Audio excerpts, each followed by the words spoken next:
Darkthrone, Soulside Journey! So what if it's death metal? It's still good! Even Darkthrone themselves shrugged this one off for years after it came out.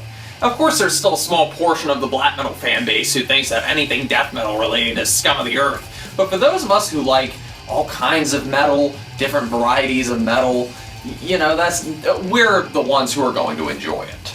Now, what Soulside Journey sounds like to me is a cross between Severed Survival, Cause of Death, some Bolt Thrower, and some early Entombed, and this is because this album was produced at Studio Sunlight in Sweden, so that's where some of the Entombed similarities are going to come in.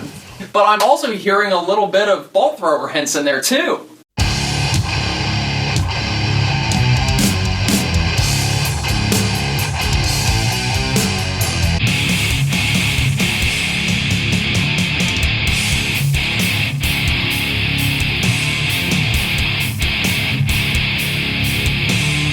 Now, what this album is a combination of Darkthrone's different influences. Now, on the first two albums, Darkthrone haven't really established their sound yet.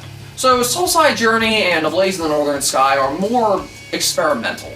So, not only is Soulside Journey a culmination of their influences, but they emulate their influences really well. Now, the atmosphere is spacey and dreamlike, and I think the production had a lot to do with that too. Now, personally, I think the drums sound a little too dry, and the vocals aren't high enough in the mix, but hey. Even the artwork is dreamlike. But there aren't as many vocals on this album as there are on the rest of their albums.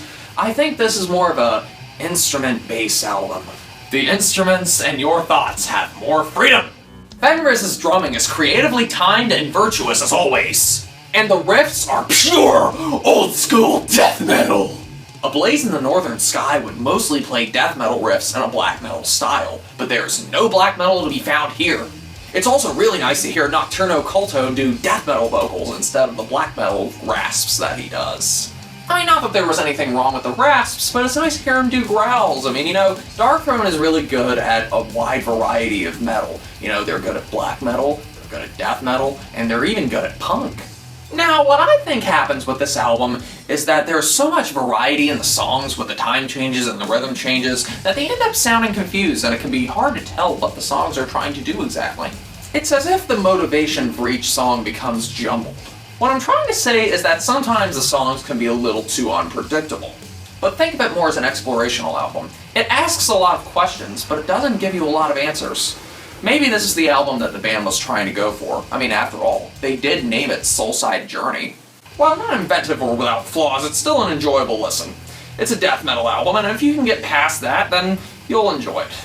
But even as a death metal fan, I still have to be in the mood to listen to it. Sometimes it comes off as technical, groovy, brutal, and atmospheric, and other times it comes off as mindless and bored. Some listeners would say that it takes several listens to get into. But when you do get into it, it's fun.